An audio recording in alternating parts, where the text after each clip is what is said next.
You are worth $500 million, and the man who mows your lawn thinks you own a small property management company. Not a large one, not the kind that gets written up anywhere, just a guy who does some rentals, the phrase you used once at a cookout 4 years ago that stuck to you the way lint sticks to a dark jacket, permanently, without either of you noticing exactly when it happened. You've paid him 11 times since. He's never asked a follow-up question. This is not an accident. This is architecture, built one boring decision at a time over 18 years, until the structure got so wide that nobody standing inside any single piece of it could see the whole shape.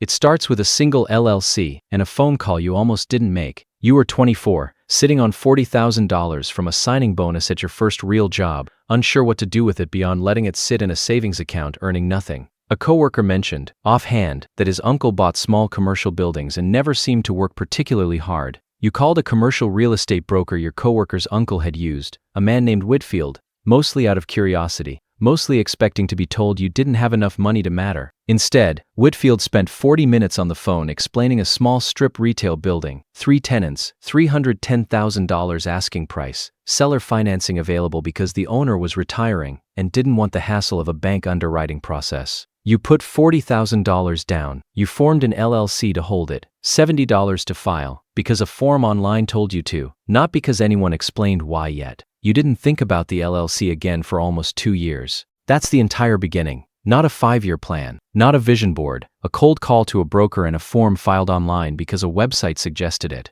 Everything after that is just the same small decision, made again and again, at increasing scale. By 28, you owned 4 small commercial buildings, each held in its own LLC, because a lawyer you'd hired for a lease dispute, a woman named Cordelia, told you flatly never to put more than one meaningful asset in the same entity. If a roof collapses on tenant 3, and someone's inside, she said, you don't want them able to reach the building next door. She billed $340 an hour. You didn't fully understand what she'd built for you until a tenant's employee slipped on ice outside building 2 and sued for $290,000. The suit named the LLC that held that single property. It never touched the other 3. It never touched your house, your car, or your name printed anywhere except as a registered agent, listing that meant nothing to the lawyer who filed it. By 32, the 4 buildings had become 11, spread across separate LLCs that were becoming difficult to manage individually, each with its own bank account, its own tax filing, its own small administrative weight. Cordelia suggested consolidating under a single holding company that owned pieces of all 11, so instead of managing 11 fragmented entities, you managed one that quietly oversaw the rest. You called it Tuesday afternoons at a laptop.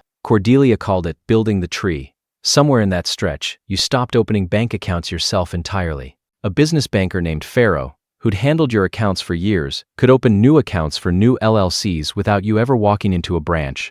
A registered agent in Wyoming, $135 a year, found through a single search and never once spoken to on the phone, began receiving all your legal mail so none of it arrived at your actual address. Wyoming doesn't require LLCs to disclose beneficial ownership in any public filing. Neither does New Mexico. You picked Wyoming because it was cheap and unremarkable, the exact opposite of Delaware's reputation for sounding impressive in movies. By 37, you had a trust, not the kind people picture, no reading of a will, no oak-paneled room, just a document Cordelia's firm drafted that owned the holding company that owned the 11 LLCs that owned the buildings that housed dozens of tenants who paid rent to a property manager who had never once needed you personally on a maintenance call. The trust had a name selected specifically because it wouldn't Google, wouldn't connect to your surname, wouldn't surface if anyone typed your name into a search bar at 2 in the morning, trying to guess what you were actually worth. Most people assume anonymity at this scale is one dramatic decision, a single act of hiding. It isn't. It's dozens of small, forgettable decisions, each costing somewhere between $70 and $6,000, each adding a layer that by itself looks like nothing, until the accumulated structure becomes something nobody has any real way of seeing through it all. By 40, the buildings had become a small portfolio of light industrial and multifamily properties spread across 4 states, still growing, still funneled through the same holding company, now managing over 60 tenant relationships through 3 regional property managers who reported to you through a single monthly summary. You'd added a small stake in a manufacturing supplier, a college friend ran, bought quietly through the holding company rather than your own name, and a municipal bond ladder that threw off $480,000 a year without requiring a single decision from you once it was built. Cordelia's office, the year the accounting first crossed 9 figures, was smaller than you expected for what she charged. She flipped through the year's consolidated folder slowly, her own handwritten notes filling the margins, 11 LLCs had become 19. One holding company oversaw all of them. One trust owned the holding company. 2 private banking relationships, a family office arrangement with 4 people, an accountant, a bookkeeper, a part-time attorney, and a controller, none of whom had ever met each other in person, all of them reporting through you and only you. She looked up and said, "On paper, you basically don't exist anymore." She meant it the way an engineer admires a bridge, structurally, not emotionally. You took it as one of the better compliments anyone had given you professionally in years. There's a version of this story where the money changes what you look like. You watched it happen to a former classmate named Dashiell, who sold a logistics software company at 33 and spent the next 4 years making absolutely certain everyone he'd ever met found out about it. A new truck with chrome trim that cost $35,000 more than the base model for reasons nobody has ever adequately explained. A boat he used 6 times a year and mentioned in conversation roughly 400. You saw him at a college reunion, standing near a bar, talking loudly about a real estate fund he was raising, using phrases like democratizing access to institutional deals to 3 people wearing the specific practice patience of individuals who suspect they're about to be asked for money. You were wearing a jacket you bought on clearance for $38. You drove there in a used pickup truck registered, for tax reasons that had nothing to do with hiding, to one of your LLCs. When someone asked what you did, you said, "Some real estate." Nothing exciting. Technically true. Almost entirely beside the point. Nobody at that reunion asked you for money. Nobody's eyes did the quiet calculation people's eyes do when they think they've spotted a number worth chasing. Your brother, Callum, doesn't know the number. He knows you do fine. He knows you covered a $9,000 furnace replacement for your parents 3 years ago, paid from an account he assumed was some kind of home equity arrangement, which, structurally, in a roundabout way, it kind of was. He's a high school teacher, 42, recently divorced, raising a daughter on a schedule that leaves him permanently exhausted. 8 months ago, he called on a Sunday night and told you, carefully, in the voice people use when they've rehearsed something, that he was $18,000 behind, between medical bills and a car repair, and a landlord who'd raised his rent with 30 days' notice. You could have sent him $18,000 before the call ended. It wouldn't have registered on your balance sheet as a meaningful decision. Instead, you asked him to send you every bill. You spent the following Saturday at his kitchen table, his daughter doing homework in the next room, going through every line item the way Cordelia once went through your folder with you. You found a billing error worth $2,800 that got corrected after 2 phone calls.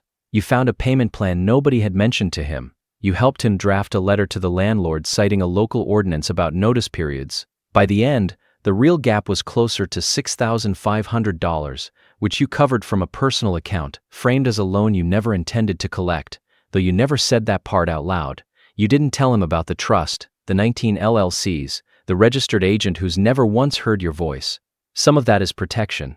Some of it, if you're honest, is something closer to grief, the specific loneliness of sitting across a kitchen table from someone you love, doing math with numbers that stopped feeling like real numbers to you years ago. The structure gets tested exactly once, in a way that matters. A former contractor named Osei, who'd done early build-out work on one of your first buildings and felt, wrongly but sincerely, that he was owed a piece of everything that came after, filed a lawsuit naming you personally. His attorney, working on contingency and clearly hoping to find substantial personal assets to attach a judgment to, spent 5 months tracing everything back to your name. He found your house, modest, mortgage paid off, worth maybe $460,000. He found the truck, worth less than the tow bill it would take to move it. He found a personal checking account holding $11,400. He did not find 19 LLCs. He had no legal basis to connect to you, because the connecting document was a trust filed in a state that doesn't require beneficial ownership disclosure, managed by a holding company whose only public contact was a registered agent who had never spoken to you once in 11 years. The suit settled for $31,000, mostly because Osei's attorney realized, after 5 months and considerable billable research, there was nothing left to find. Nobody at that firm has any idea to this day that the man they sued for damages they believed were worth millions was, at the time, worth roughly 15,000 times what they were trying to extract from him.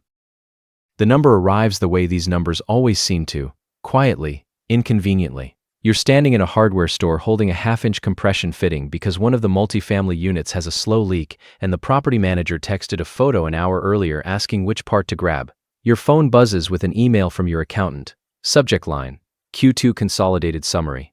You almost don't open it. You've received 16 versions of the same summary over 16 quarters, all formatted identically, no exclamation points, because Cordelia's firm doesn't believe in exclamation points. You open it anyway. The number at the top reads $500.2 million. You read it twice, the way you read something when part of you assumes you've misread a decimal point. A man near you in the aisle is comparing two brands of pipe primer, entirely unaware that 18 inches away stands someone whose holdings could purchase the store, the shopping center it sits in, and roughly 200 more like it. Nobody in the store knows. The cashier who rings up your $6.40 fitting doesn't know. You drive home with the windows down because the truck's air conditioning has been making a sound for 2 weeks you keep meaning to have looked at. You thought, years ago, that a number like this would feel like a rival, that some version of you was waiting on the other side of it, someone who finally got to stop being careful, stop calculating what a $38 jacket and a used truck were quietly buying you every single day. Instead, sitting in your driveway with the engine off, what you feel is closer to what you felt the day Cordelia first told you that on paper, you basically didn't exist. A relief that has nothing to do with the number itself, and everything to do with the fact that the structure held, that nobody found you, that the maze worked exactly the way it was built to. Callum calls that evening to tell you his landlord backed off the rent increase entirely. He's relieved, laughing a little, thanking you again for the Saturday at his kitchen table. He has no idea what happened in a hardware store 4 hours earlier. You tell him you're glad it worked out, and you mean it completely. The number sitting quietly in a spreadsheet he will never see doesn't come up, because it was never really the point of the call. Lately you're less and less sure it was ever the point of anything at all. The leak under the sink gets fixed the next morning. The fitting costs $6.40.